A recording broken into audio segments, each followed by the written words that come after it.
Nama Om Vishnu Padaya Krishna Preshtaya Bhutale Srimate Bhakti Vedanta Swaminiti Namine Namaste Saraswati Deve Gauravani Pracharine Nirvishesha Shunyavadi Paschatya Deshatarine Om Namo Bhagavate Vasudevaya. Today we are reading Bhagavad Gita as it is by His Divine Grace A.C. Bhaktivedanta Swami Prabhupada. Chapter 1, texts 37 through to 46. We'll just read text 37 and 38 first. Yadyapyete na pashyanti lobho pahata chetasaha kulakshaye kritang doshang mitradrohe chapatakam katam nagyayamasmabihi papad asman nivartitum kulakshaye kritam doshang prapashyadbhya janadana. Srila Prabhupada's translation. O Janardhan. Arjuna is addressing Krishna, O Janardhan. Although these men, their hearts overtaken by greed, see no fault in killing one's family or quarreling with friends, why should we, who can see the crime in destroying a family, engage in these acts of sin? So let's just try to picture in our mind's eye what is the scene. After going through the whole Mahabharata, the whole build-up is towards this tremendous battle which is about to take place between the forces who want Duryodhana to be the king and those who want Yudhishthira to be the king. So on Yudhishthira's army, Arjuna is the main fighter on whom the hopes are pinned, and Arjuna, he's not just some ruffian, but he is fighting. His whole intention is that we should fight for that which is right. He's a kshatriya, a real kshatriya, who wants to uphold dharma. Now, Arjuna has been in many, many battles before this. He only fights for the sake of dharma, for truth, for justice, for righteousness.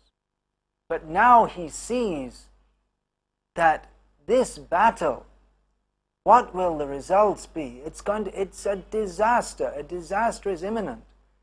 Huge, that all the fighters of the world are assembled there, and they're all going to be killed. A massive battle. And Arjuna is thinking, is this really right? What we are about to do, to engage in this battle, especially because it's a fraternal war. Yudhishthira and Duryodhana are cousin brothers. And on each side, friend is pinned against friend, brother is pinned against brother, disciple is set up against guru, and Arjuna is questioning Krishna, who is the very personification of Dharma, who is Dharma himself, who is the Supreme Personality of Godhead. That, my dear Krishna, O Janardana, which means the maintainer of the people, that I have fought in many battles, but this battle, I cannot see that any good can come from this. We should fight so that a situation can be created in which goodness can be followed. But I don't see how any goodness can come from this. Just see, what are Arjuna's arguments? That it is a battle to see who should be the king of the world. Now, either Duryodhana's king or Yudhishthira's king, there should be a king. So, Arjuna is saying that, well, definitely Yudhishthira is better than Duryodhana, but is it really, this is Arjuna's doubt, is it really worth that so many people should be killed just for the change of the king? It may be that in our hearts some kind of ordinary greed has come that we shall be kings of the world. So if we have such a wrong desire, or they have such a wrong desire, that should we fight on these grounds? They may be overtaken by greed, but should we be like that? It's the old formula of two wrongs don't make a right. This is Arjuna's submission, that the whole family is going to be destroyed. We may be fighting for a good result, but a bad result will come side by side. There should be a good result if Yudhishthira is put on the throne, but if side by side the bad result is that the whole dynasty is totally wiped out and destroyed, is the means worth the end? Another famous moral question Arjuna is posing. Is it really worth it? So Arjuna is thinking, no, it's not worth it. Better all right, Duryodhana, he's not a good man in many ways, but the result of deposing him will be worse than letting him sit on the throne. So Arjuna is considering this. How can we say that destroying the whole family can bring any good? And he gives more reasons why. That in the next verse, Kulakshaye pranashyanti kula dharma sanatanaha dharme nashte kulam kritsnam adharmo bhibhavatyuta.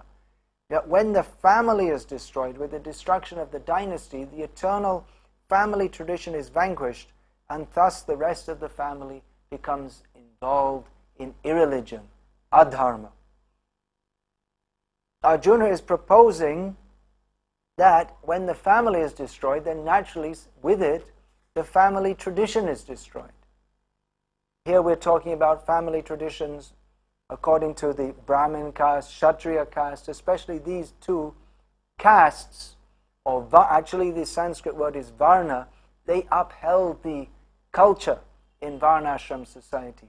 This idea that one is a Brahmana by birth or a Kshatriya by birth, that is not wholly true, but certainly the Kshatriya blood was transmitted in each generation.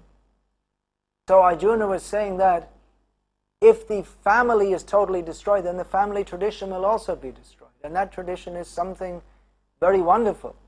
We see in modern India how the culture, I've been living in India for about 30 years now, and I've seen in one generation how the tradition is being destroyed not by the death of the family, but by the tsunami of Western culture that's coming into India, and all these very good traditions that people used to follow, they're simply being destroyed.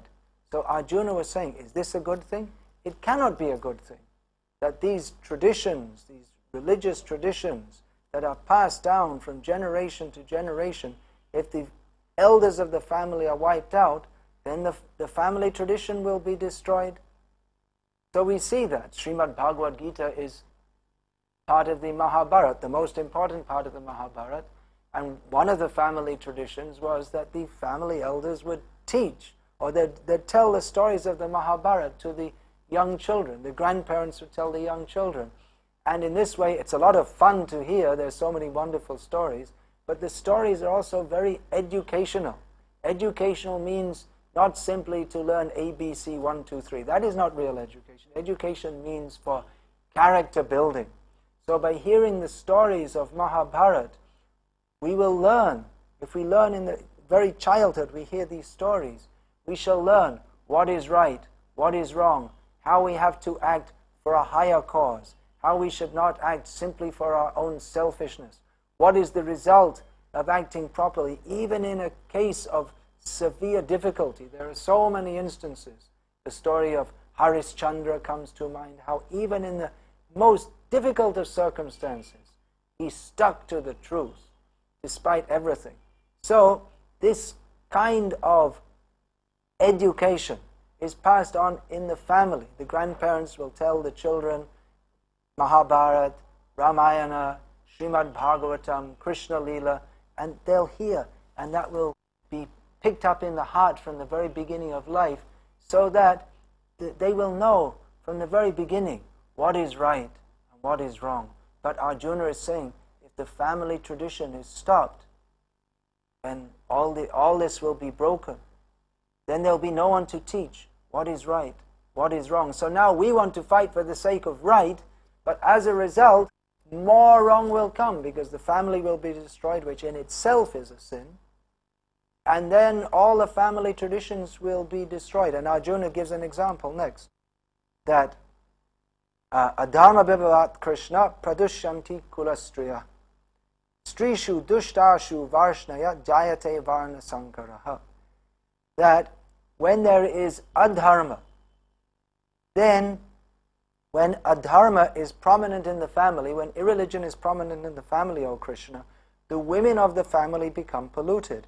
And from the degradation of womanhood, O descendant of Vrishni, comes unwanted progeny. Arjuna had what we call sukshma vichar. He didn't just see on the surface, but he could see the long-range implications of this destruction of the family. That dharma, in the varnashram dharma institution, men have their role to play as brahmanas, kshatriyas, vaishyas, shudras, and women have stri dharma to follow. Stri dharma means that women, their societal role is defined as being mothers, first of all wives, and as mothers. Now, when there's adharma, then, as Arjuna is suggesting here, then women, they're not interested to remain faithful to their husband, and they're not so much interested in looking after their children. They simply become interested in enjoyment. Now, in the modern age, it is very prominent that it's not stressed that women should be faithful wives. It's not stressed that they should be good mothers, look after their children, but it's stressed that they should have a career. They should try to be number one.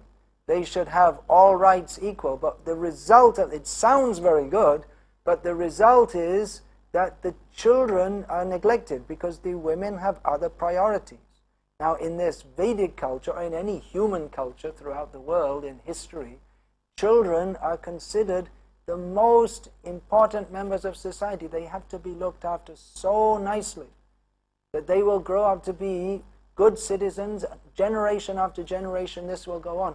And that depends to a great extent on the mothers giving their motherly care. But if they're too busy out at the office, or they're too interested in running around with their boyfriends, then the children become neglected. And Arjuna says the result of this is varna sankaraha. Sankaro narakaya. Varna sankara, that means children who are born not out of a result of a dharmic union. That means the husband, he is the pati guru, he is just like the guru of the family, and the wife, she is the dharma patni, very religious wife. So marriage is a religious institution in the eyes of God for husband and wife cooperating to live a religious life in the service of God and bring forth good children who will be good citizens, well-behaved, good character, ideal, worshipping God. But in the modern age, because, to put it very clearly, sex life is simply indulged in without all these considerations, just as a matter of pleasure. The pleasure lasts a few seconds, and as a result, there's varna sankara. Children are born out of lust. Now, consciousness is very important. Our consciousness at the time of death determines our next birth. And the consciousness of the mother and father at the time of procreation, that gives rise, that attracts a certain kind of soul to the womb. So if father and mother at the time of procreation, if their consciousness is simply full of lust, passion, I shall enjoy, then they shall produce children whose only interest is I shall enjoy, and to hell with anyone else. And this we see, this is the modern world, as the great so-called philosopher of the modern Western world, John Lennon, said that most children nowadays are born over a bottle of whiskey on Saturday night. Just see, they get drunk, and the result is 9 months later, if there's no abortion, which is another grossly sinful activity, then a child is born in lust, born out of lust and born in lust. And the result is sankaro narakaya eva kula gnanam kulasya cha patanti pitero hieshang lupta pindo dakankriyaha. An increase of unwanted population certainly causes hellish life, both for the family and for those who destroy the family tradition. Yes, Arjuna says that by this Varna Sankara, by producing children out of lust, then the world becomes like hell, because instead of everyone being religiously dharmic, religiously minded, then everyone is just like a Rakshasa. Everyone is just out for himself. I, me, and mine. Aham mameti. So with such selfish, egoistic people just interested in themselves, then the world becomes hell, because no one cares about anyone else and they just want to exploit everyone else. And this is modern life. This is what we have, because adharma is prominent, irreligion is prominent. Arjuna says, the ancestors of such corrupt families fall down because the performances for offering them food and water are entirely stopped. This is a technical and very important part of what is nowadays called Hindu culture, that annually the Shraddha ceremony should be performed. There's offerings of food and water for the forefathers, to not just food and water, of course, with mantras and procedures and rituals, so that the forefathers, if the departed ancestors, if they have not attained a good destination, they may do so by the ritualistic help from this side. So that is required, but if that is not done, then the forefathers, they fall down, and if they fall down, then the family members who are supposed to perform these rituals for them, they also become sinful, because every person has responsibility. When one is born, one immediately has a debt to his forefathers, to his present family members, especially to the father and mother, to the teacher, to all other members of human society, even to animals like the cows who give us milk. We have so many responsibilities. This is Vedic culture, to understand. We have so many responsibilities. We are not meant to act simply for our own pleasure.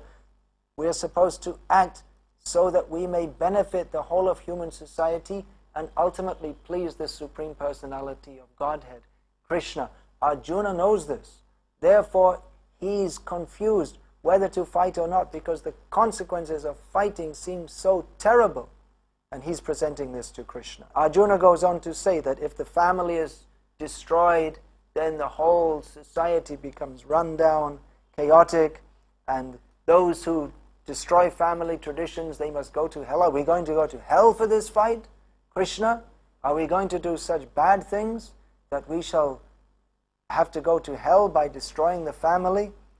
And Arjuna says that it is very strange that we, who are supposed to be noble people, we are supposed to be acting for the sake of dharma, that now we are going to perform adharma. We want to kill our own family members. So Arjuna proposes that better I don't fight. And even if the sons of Dhritarashtra, they come and attack me and kill me while I'm standing there without holding my weapons, that will be better than fighting. He comes to this decision and says that Arjuna, having said this, he puts down his famous Gandiva bow, which was especially awarded to him so that he could fight in this battle. In so many battles he fought, but this is the culmination of Arjuna's whole heroic career. He puts it down and says, I shall not fight. So Arjuna is presenting what appears to be very good, and actually they are very good reasons why he should not fight. If we examine, the first time you read Bhagavad Gita, if we examine all the reasons that Arjuna gives not to fight, we definitely have to sympathize with him, and we'll think that, well, he's right. What is Krishna going to say? What can Krishna say to rebut his theories? Arjuna is right. He's a good man. He's a noble man. He's not just saying this, he's not afraid. He's not just saying this because he wants to leave the battlefield. Arjuna is speaking in a manner that all should agree, or all might agree, is very reasonable. Now, what Krishna says, that is the whole Bhagavad Gita. But we have to see that what Arjuna is saying seems very reasonable, and it is on a certain level.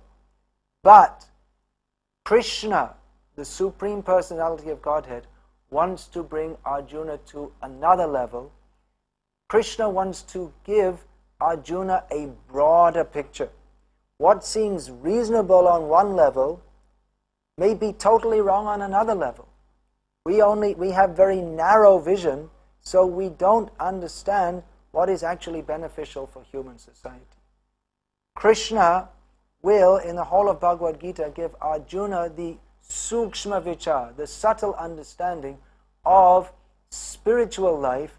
That means that Bhagavan, God Himself, Krishna, has a higher plan. We may not understand it, but understanding that we are servants of Him, we should follow His direction. Now, I'll quickly give a little example to illustrate this, that our beloved Gurudev Srila Prabhupada told that before his sannyas life, when he was living as a family man in Calcutta, from his next door neighbor's house one day, he heard the sound of screaming and yelling, and the mother of the house, she was shouting very angry, and there was a sound of beating, and there was a sound of the young boy crying. Obviously, she was beating her son. So they have the underground intelligence system. Prabhupada sent his servant to ask the servant in the next house what is going on, because you won't directly ask. So he came back and said, this is what's going on. See, the older brother in the family, he has got typhoid. And in typhoid, you're not allowed solid food. But in the house, they're cooking paratha, fried bread. And the older brother asked the younger brother, bring me some paratha. It smells very nice. I'm hungry. So the younger brother, he brought the paratha. He smuggled it in and gave it to his elder brother. And he was found out. And as a result, his mother was beating him severely.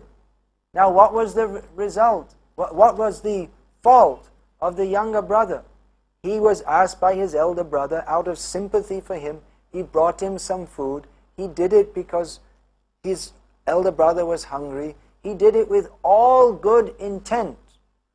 He didn't do it out of malice. But the result was beating. He thought he was doing good, but actually it was very bad, and therefore his mother was beating him severely. Why was she beating him? Out of love for the elder brother. Because she doesn't want him to die by taking food which will kill him.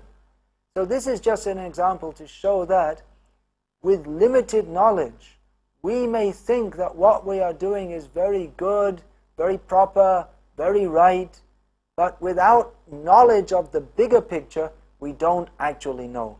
And this is why Arjuna, who is given what seems to be excellent reasons not to fight, has to be instructed by Krishna. And that is why all of us, we may think we understand what is right and what is wrong, but we have to go to a guru who can teach us from the spiritual platform, from the broader platform, who understands, who can teach us to do actually what is right and what is wrong. This is the setting for the Bhagavad Gita, Arjuna Vishada Yoga. This chapter is called The Lamentation of Arjuna. That will be cleared by the crystal clear instruction of Lord Sri Krishna, the Supreme Personality of Godhead, in this Bhagavad Gita, which is presented by His Divine Grace Srila Prabhupada for the edification of us all. Hare Krishna, Krishna Krishna, Hare Hare, Hare Rama, Rama Rama, Hare Hare.